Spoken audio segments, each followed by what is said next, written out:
You Don't Know Flack. Thank you, Sergeant Essential. Thank you, Sergeant.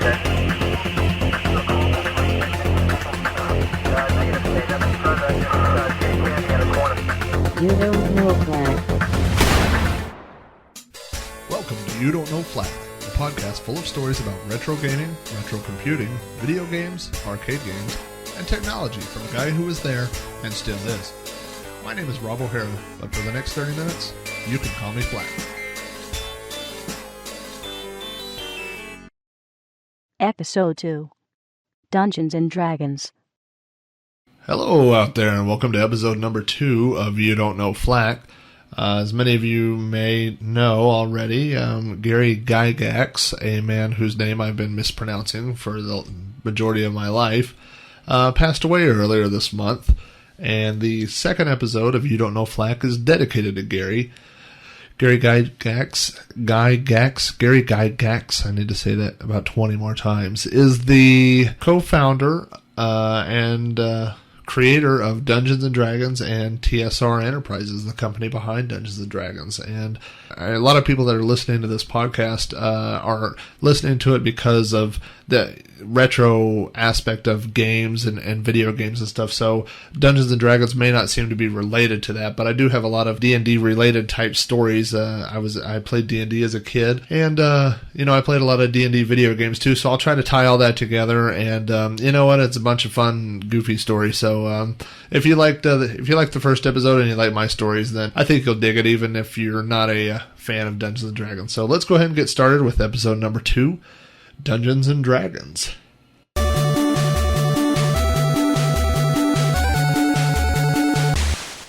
My first exposure to Dungeons and Dragons was through my next door neighbor's older brother, who played Dungeons and Dragons with his friends. So when I would go over there and spend the night with the neighbor that was my age, I remember flipping through the monster manuals as a kid, which were these big books that just had huge lists of monsters and pictures that went with them. And they're monsters that you could use within the game. But I thought that was really cool as a kid to see these, big, scary, just huge, big hardback books of scary things, So as a 8 or 9 year old kid, of course, you're getting into monsters and that stuff's cool. So that's really the first place I saw Dungeons and Dragons. And around that time, around 1982, when I'm like 9 years old, I mentioned to my parents that I was interested in Dungeons and Dragons. I was interested in playing it. And my parents and I had this relationship where, as long as I went to them and asked them about something, they would be, we could be open with each other about stuff. And now, one thing you have to think about at the time, around this era, around 1982, the early 80s, is that Dungeons and Dragons has a really bad reputation. In a way, it's kind of like around that same time, the same rap that heavy metal is getting. You have these stories about Ozzy Osbourne biting the heads off of bats, and you have these stories about a kid who has killed himself because he's listened to Judas Priest, and it has backwards messages. So it's more than just listening to rock and roll music. It's like scary, something that can affect you, something that makes these kids depressed or commit suicide or start, worshiping the devil or whatever. And Dungeons and Dragons had that same kind of scary aura around it, that if you were to play Dungeons and Dragons, that you might actually go crazy. And this was fueled in the media at that time. There were a lot of very well-publicized cases at the time. One of them was a kid named James Dallas Egbert III, who was a child prodigy. He went to college, I think like at the age of 15 or 16. He went to Michigan State University, and he played Dungeons and Dragons. And one day he disappeared from campus, and the rumors were that Egbert and a bunch of his friends were playing Dungeons and Dragons in this big, huge maze of steam tunnels that existed underneath Michigan State University. And when the truth of the story came out, the kid was hanging out in the steam tunnels. He wasn't playing Dungeons and Dragons down there. It had nothing to do with Dungeons and Dragons. The kid, had a lot of mental problems, and a couple of years later, he ended up, running away from the college, and ultimately he committed suicide. But again, it had nothing to do with Dungeons and Dragons, but that story was turned into a fictionalized novel called Mazes and Monsters, which was then turned into the infamous TV movie Mazes and Monsters, which stars Tom Hanks as a kid named Robbie, who is supposed to be this Dallas expert. But of course, in Mazes and Monsters, Tom Hanks' character actually goes crazy playing the game and thinks that he's actually fighting monsters in real life, And that was actually a common theme. I remember as a kid, I read a book called Hobgoblin, which was written by John Coyne. It also came out in 1981, and it was the same basic theme. The story was about a kid who was a loser, and he'd moved to a new high school, and nothing was going right, and all he had was this game called Hobgoblin, which was, obviously supposed to be Dungeons and Dragons. And, nobody likes this kid, but eventually monsters from the game start showing up in real life, and he's battling the monsters and killing them. And then at the end of the story, it's revealed that I hope you weren't going to go get this book right now, because I'm about to ruin the ending. If you're going to go read this book right now, plug your ears for the next 5 seconds. But at the end, it's revealed that he went crazy, and he's actually been killing his classmates and not, fictional monsters. But, it's just another example of, in the media, there's this whole onslaught of these types of stories of, if you play this game, then you are going to kill people and worship the devil, which as a 9-year-old kid really made me want to play Dungeons and Dragons. And so, I've gone to my parents and told them I want to play this game. And of course, parents had been exposed to these same types of stories in the media. And so what my parents said was, you know what, we will let you play Dungeons and Dragons, but we're going to play it with you first. And so we went to the store, and my dad bought the basic Dungeons and Dragons set, which came in a little red box, and it had 2 books in it. It had a player's manual and a Dungeon Master manual. So that was my first Dungeons and Dragons set. And I remember we sat down as a family in the living room and played my first game of Dungeons and Dragons. Now, for those of you that are not particularly interested in Dungeons and Dragons, I'll spare you the details, but the basic idea is that, and you probably know this, is that one person is the dungeon master, and that's the person that runs the game, and everyone else who plays play, fictional characters. And so you roll dice, and you build attributes for your character, and based on, what your strengths are, like if strength or intelligence or dexterity, whatever your character happens to be best at, you pick a suiting role, and you create your own character. You give it a name, and you buy equipment, and then so all these players that have player characters go on an adventure that the Dungeon Master takes you on. And so I think the first time my dad actually acted as Dungeon Master, and then we played again with my mom taking on the role of Dungeon Master. But I don't think there's a lot of 9 and 10-year-old kids out there who could say that their first game of D&D was with their parents. But, we played through the game, and my parents obviously saw that I wasn't going to become a Satan worshiper or, suicidal or anything like that from playing the game. And so, they gave it their blessing, and off I went. And I started playing Dungeons and Dragons. Now, obviously, from the way I've described the game, you can probably tell that Dungeons and Dragons was not a game that could be played solo. You needed other people. At a bare minimum, you needed 2, and that would be one person being the Dungeon Master and the other person playing, multiple characters, which is not the way the game was designed to be played. For the best case scenario, it would be you would have multiple players, but, if you didn't have a lot of people that were playing, then, sometimes you had to double up and play multiple characters, which is what we did quite a bit in my neighborhood. Now, the first people I started playing Dungeons and Dragons with were the Roarks, which was a house full of young boys that lived across the street from me. And they were familiar with Dungeons and Dragons because they had it in television, and they had the D&D game for the Intellivision that came out in 1982. So I had the basic set, and I had the first module. The adventures were called modules. And so we would create our characters and take each other through the module.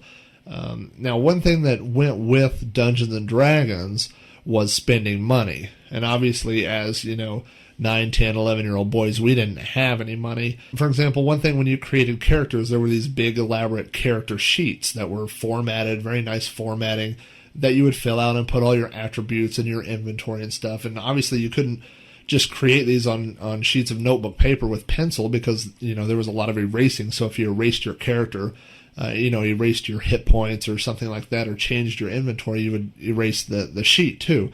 So my mom was actually a secretary working at a oil company at the time, and we would, send her, one of us would come up with a really good character sheet, maybe out of a book or somebody had bought one, and she would take them to work and photocopy these things. In fact, I remember for a while she'd photocopied grid paper for us, which you drew maps on, which is actually pretty sad because I think you could get a pad of grid paper for like $1 or $2. But so we were budget players. We basically had no money. We used the dice that came with my original set for years.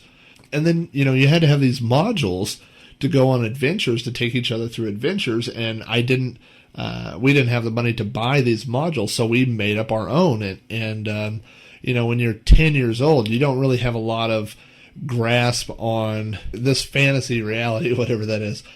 So we would, make up just the craziest dumb things. I remember I made this adventure one time where there was a castle, and the door to the castle was being guarded, as the characters walked up. I had them somehow where they had to be separated, like half the party had to go to the right and half the party had to go to the left. And so once they were separated, they were attacked by ninjas. So first of all, I don't even know what ninjas are doing, in medieval England or wherever this is supposed to take place. But so we have these ninjas, but that's not even the dumb part. The dumb part is that they were actually holographs of ninjas, where I had these holograph machines in trees, and so these holographic ninjas would come down, and the idea was that the parties would try to attack the ninjas, but really they would be attacking each other because the ninjas were just a holograph in between the two sides of the party. And so, we would come up with really dumb things like that. Because, we were just kids. But it was fun going through the adventures. And even though they were not very well fleshed out, we were still learning the basic mechanics of the game. And we learned how to do maps and the basics of, creating monsters and how to put monsters in. So even though, like I said, even though the adventures were kind of dumb, we were just learning the basics at that time. Also, each group of people that you played with, you kind of had your own set of rules. Like when we played with the Roarks, I remember one of the rules was when your character died, the character sheet would get physically torn up and flushed down the toilet because, nobody wanted their character. They wanted to hang on to their character forever. They didn't want to, have their character actually die, especially, a character that you've spent a lot of, invested a lot of time in building up. And so if your character died, the dungeon master would just grab your paper and rip it up, and then it would get flushed, which probably caused their toilets to back up after a while. All these papers that were being flushed down the toilet. But it was funny because each group that you played with had their own little local rules. Like we always did that when we played with them, but not when I played with my other neighbor. They had their own rules. So you just kind of adapted to your rules. But that's really how I got started playing Dungeons and Dragons, was, during the summer, during those early years, and playing with neighbor kids. And then eventually, when I got a little older, like 5th and 6th grade, I began finding other kids at school that wanted to play Dungeons and Dragons. Like one of my friends, a kid named Jason, we would make up modules for each other. Like I remember this one I made up. There was a part of this dungeon where you had the choice of going left or right, but really I wanted him to go left. So to the right, I put this knight, and the knight was like 20 feet tall, and he was supposed to be indestructible, and so Jason had like these throwing knives, and so the knight had these little slots, where he could see out of his helmet, and so he said he's going to try to throw this throwing dagger through the little slots, and so I said, that's such an impossible thing that the only way you could do that would be to roll a 20-sided die and get a 20 on both rolls. And so I figured that would, make it to where obviously he was going to fail and he would go the other way. But somehow he actually did that. He rolled 2 20s in a row, which I don't know what the odds are for that. But, so he throws this dagger into this knight, into his eyeball somehow, and kills him, But I think I just, basically I said, well, then, you killed him and he falls and now he's blocking the hallway and there's no way around him. So he did end up having to take his party to the left. But, these early games, we really were just making up stuff as we went, and trying to figure out, the best way to play these games. So, and like I said before, you had these rules, things that would happen or maybe items that you would get that you would keep with your character. And it would be things that, would make sense in that circle of friends, but it wouldn't necessarily apply to someone else's campaign. I went through a module one time, and at the end of that module, there was a random, you were supposed to roll a die to determine, what kind of treasure you would find in this castle. And it was the same type of thing where I rolled some really high die, and then I rolled really high again, and really high, and whatever.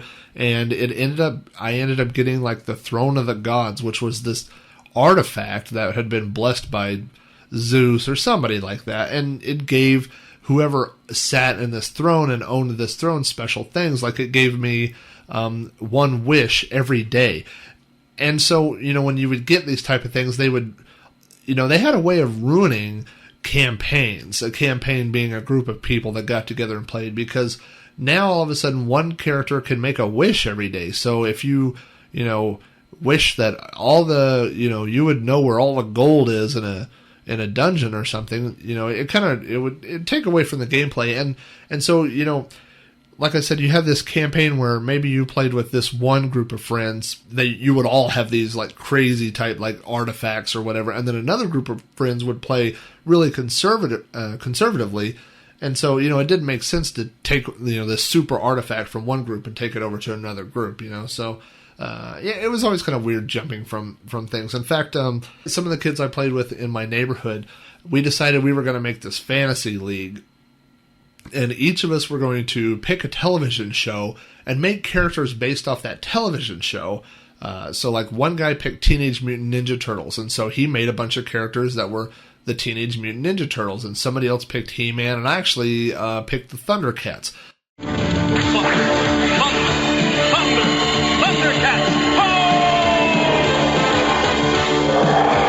So all of a sudden I have, the Thundercats, and we're going through D&D modules that we're making up for each other as dumb kids, and as the Thundercats, which is just kind of retarded if you think about it. And, we would have these big fights, like, well, what happens if, He-Man has to fight Donatello, or, just goofy things like that, which made, like I said, it made sense in that. And then when you would go find another group of people to play with, and, you're going on an adventure, and they've got a cleric and a paladin and a barbarian, and you want to bring the Thundercats, it's just kind of dumb. It doesn't mesh, so there was a lot of these little pockets going on, I guess, for us as young kids playing D&D. And then around that same time, now we're talking like 1983, we have the introduction of the Dungeons and Dragons cartoon. Hey, look! A Dungeons and Dragons ride!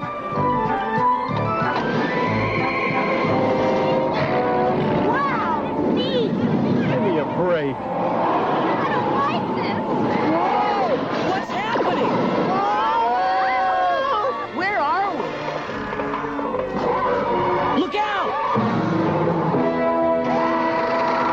Fear not, stranger. Barbarian, magician, thief,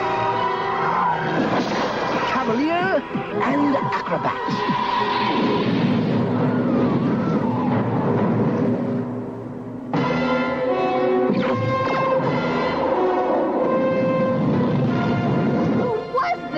That was Venger, the force of evil. I am Dungeon Master, your guide in the realm of Dungeons and Dragons. Ah, yes, I remember that well. The Dungeons and Dragons cartoon, really put the wind in our sails as far as D&D was concerned. I mean, it was, we were into it, but then all of a sudden watching it on television and seeing these adventures and, these new, like there were classes like Barbarian, and things like that on the television show that we weren't playing with yet because we were still playing with the basic set, but we just thought that was so awesome. The D&D cartoon ran from 83, the original series ran from 83 to 85. I think there were 26 or 27 episodes. But then, obviously reruns, it ran much longer. So, my friends and I, that was a big thing for us, was watching the cartoon.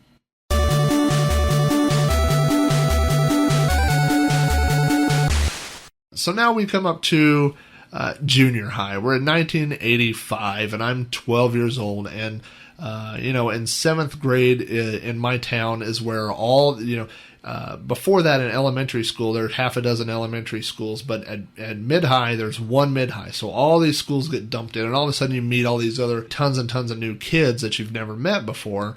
And so I started meeting several different people who wanted to play Dungeons & Dragons.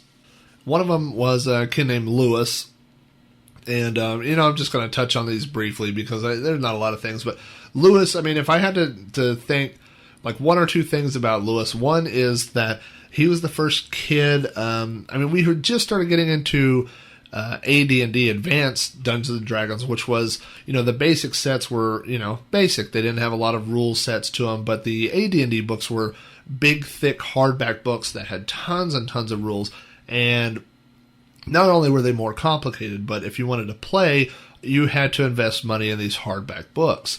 And Lewis was the first person I met who had a collection of the hardback books, and one of the ones he had was Oriental Adventures, which had just come out somewhere around that time. And Oriental Adventures was D&D, but set in the Orient, so that you could have ninjas and samurai and things like that. And so, ninjas were big for me in that era. In the early 80s, you have the classic Ninja trilogy. You have Enter the Ninja 1981, and then we have Revenge of the Ninja in 83, and then one of my favorite bad movies of all time, Ninja 3: The Domination, which is 84. And of course, then those are followed by the American Ninja series. But so ninjas are big, and so Lewis is into ninjas and D&D, and it all goes together in some kind of big goofy ninja Dungeons and Dragons melting pot. But, so I remember that I got that from Lewis, and Lewis was also had an IBM in seventh grade, like I did, and we developed a basic program that would print out character sheets, and obviously they didn't look like the real thing. It was just done in ASCII or whatever, but I remember Lewis and I working on that project quite a bit and coming up with those character sheets.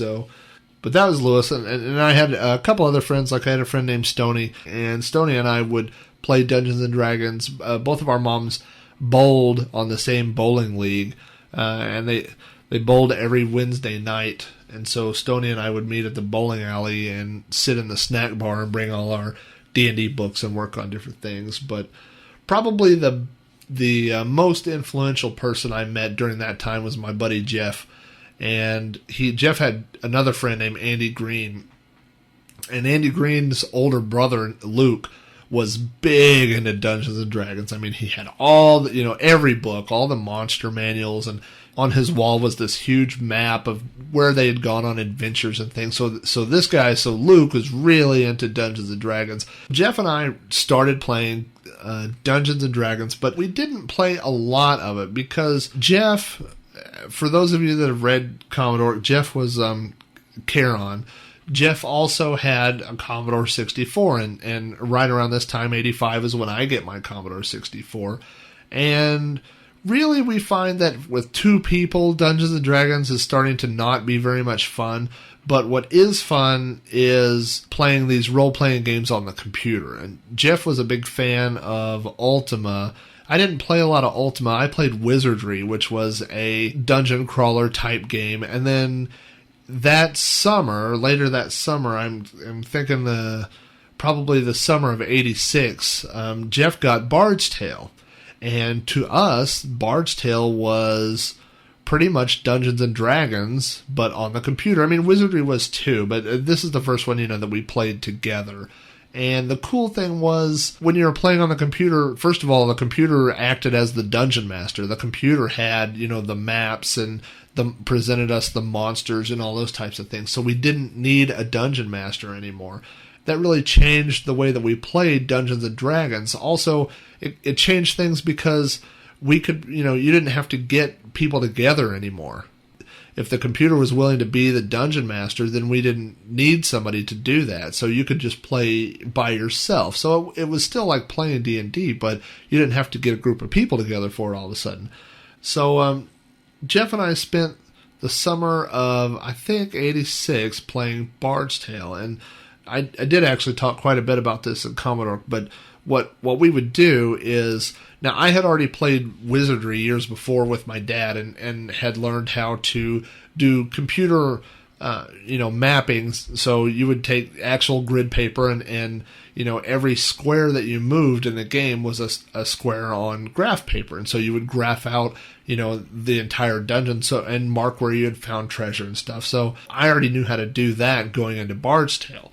And so Jeff lived just, right across town, and we started, we hit it off as friends, in 7th grade, and we started spending the night with each other, but then after that we would spend the weekend with each other. So my mom would drop me off on Friday and pick me up on Sunday. So I would spend Friday and Saturday night at his house, or he would at mine.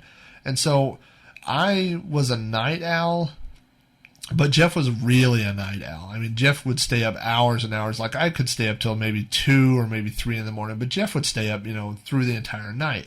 And so we worked out this system where we would start playing Bard's Tale together, like Friday night, and then we would play until 1 or 2 o'clock in the morning or whatever, and then I would go to sleep, and Jeff would continue playing, and then I would wake up 7 or 8 in the morning, and Jeff would still be playing. And so I would get up, and then there would be this downloading of information. He would show me the maps and tell me everything that, we had found or whatever, and then he would go to sleep, and then I would take over from the game, and then I would play, and, he would wake up around 11 or noon, something like that, and then he would come back, and then we would play together again. And Jeff's mom would always buy us, she would always order pizza for us, and she would have each of us would have our own 3-liter of Dr. Pepper. So we would sit at Jeff's desk with our 3 liters of Dr. Pepper and just drink Dr. Pepper for 48 hours and pizza. And I remember a lot of Cheetos during that time. So Cheetos and pizza and Dr. Pepper, that was pretty much a mainstay of our diet for these Bard's Tale sessions. But, the more we played that, and eventually we got Bard's Tale 2 and Bard's Tale 3, and we played some other adventure type games, but those types of adventures are basically drew us out of playing Dungeons and Dragons. Now, in the late 1980s, you have Dungeons and Dragons games appearing on the Commodore. I think that started around 88, where you have Pools of Radiance, Hills Far, Curse of the Azure Bonds, those types of games. And so that was kind of like the perfect thing, because it was Dungeons and Dragons, but it was, it was still on the computer. And so you could play it by yourself. I played those games at home, and you didn't have to have anybody else join you. And then once I got out of the Commodore world and eventually moved to the PC, I think Eye of the Beholder was early 90s, maybe 1990. That came out on DOS. And so, I played that as well. And it was the same type of thing. So it was Dungeons and Dragons, but, I basically got away from playing with other people, and I didn't play D&D with other people for lots and lots of years. I mean, I don't think it was until maybe around 1998 or 1999. I was hanging out with Jeff one day, and he had to stop by this friend of his, another friend's house. And so I go over to a guy named Alan, and so Jeff and I stop by Alan's house, and Alan has several people over, and they're playing Dungeons and Dragons. And of course, to me, it's like, wow, I haven't played this in, 10 years or 10 or 15 years. This is crazy.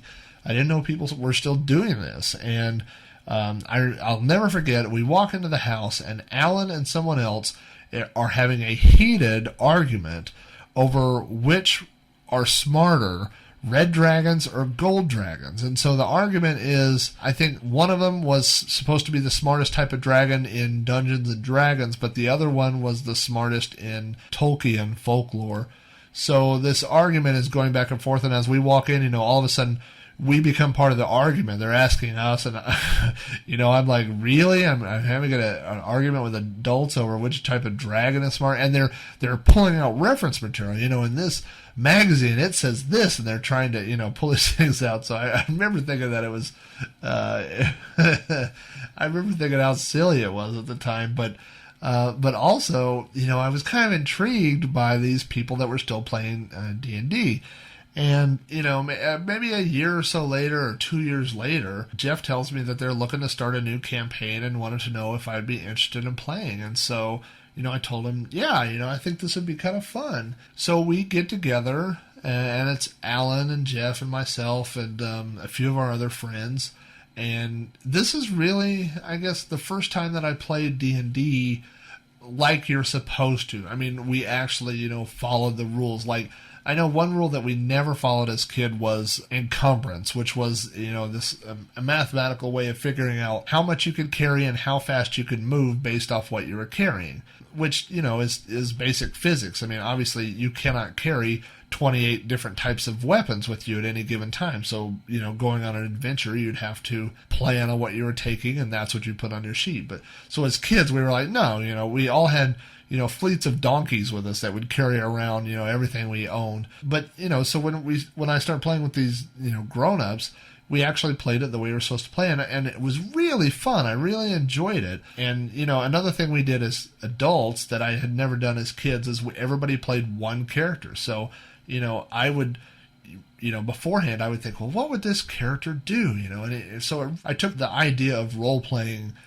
really seriously. I mean, sometimes I would, screw people out of treasure or, do things that I wouldn't do in real life. But, I would think to myself, well, how would this character act, And so it really was a lot of fun. But ultimately what happened is, I guess what happens with a lot of plans is that other things came up. You couldn't start one of these games and play for an hour. You had to, get people together and get settled, and then we would play for 3 or 4 hours. And so, they wanted to play every weekend or every other weekend. And, ultimately people started having kids and you had to stay home or go do stuff with your family or do stuff with your kids. And somebody couldn't do it this week and somebody couldn't do it that week. And then pretty much it fell apart over time. And, I still see how it was fun. And I still see how there's an element of D&D that when you get together with other people in person, that is more fun to me than, I think that people try to simulate it with these MMORPGs and, especially like once you're doing chat plus playing the game and stuff, you're trying to simulate the coming together of people or whatever. But I don't know, there was something about being in the same room and playing with people that just kind of added an element of fun to it. And when you're playing D&D on a computer, there's always that, the adventure is always set. The encounters may be random, like where you run into creatures or what type of treasure you get each time or whatever, but the basic storyline is set, and when you play with a real dungeon master, those things could always change, if the adventure went off on some weird whim, the DM could, make changes or whatever. And, when you're sitting in a room of people and the only thing that you're using to play is your mind, then, you never know what people are going to come up with. And so the DM kind of has to be on their toes too and be just as creative as the players and let them, adjust the game as to where the game's going. But, that's pretty much it with me and Dungeons & Dragons. But I really did like playing it. I enjoyed it as a kid. I still have I have all my old books. I have all those old basic sets still. I have all my hardback books. And, I actually looked at selling the books on time, and they don't go for any money on eBay. And so, I just keep them every now and then. I'll flip through them and stuff. And maybe someday I'll give them to my kid. If I can't imagine kids wanting to play D&D. I wish they would, because I think it's kind of neat. But with the internet and the online stuff, I don't see kids coming together and playing, paper and dice games in the future. I don't know. I hope they do, but I'll keep the books just in case. But I still have that. I have my little Crown Royal bag of dice. One thing I didn't mention is in the local mall was a hobby shop. And the hobby shop had miniatures and, all different things like that. Lots of war game type stuff. But that was where we all went for our dice. And so you would go there, and I think dice were like $1 each, something like that. And you could go and you could either get like a set of, matching dice. Like I had these crystal green dice, a whole set of all 6 dice that I would use. Or you could buy like different colors, like mix and match, like you want one of these. And then they had specialty dice, like everything from, like weird stuff like one-time usage type things all the way to like, I remember the 100-sided die, which it's bigger than a golf ball. It's this big, huge ball that would roll around, So, but I remember going to the hobby shop, saving up money so I could go buy, a special die to have in my little bag of tricks, But, yeah, it's hard to see kids in the future playing Dungeons and Dragons. And it may be one of those things that goes by the wayside, and people that feel like they're getting old sit around and talk about on podcasts while young kids play MMORPGs and wonder what the big deal was, and see, the whole thing of getting together in the same room with other players as being a hassle instead of something fun to do. But yeah, that's pretty much it with D&D. I don't know that I would play again in the future or not. I had a good time playing, but as I get older and I have less time for gaming, kids and jobs and things like that take up most of my time these days, and it seems like it's easier to, if I were going to play something, it would probably be on the computer again. So, but I think I'll leave it at that. That's episode 2 of You Don't Know Flack, and for episode 3, I've had a couple of requests to talk more about arcade stories, and I've had 1 or 2 requests to talk more about console copiers. So those are both topics.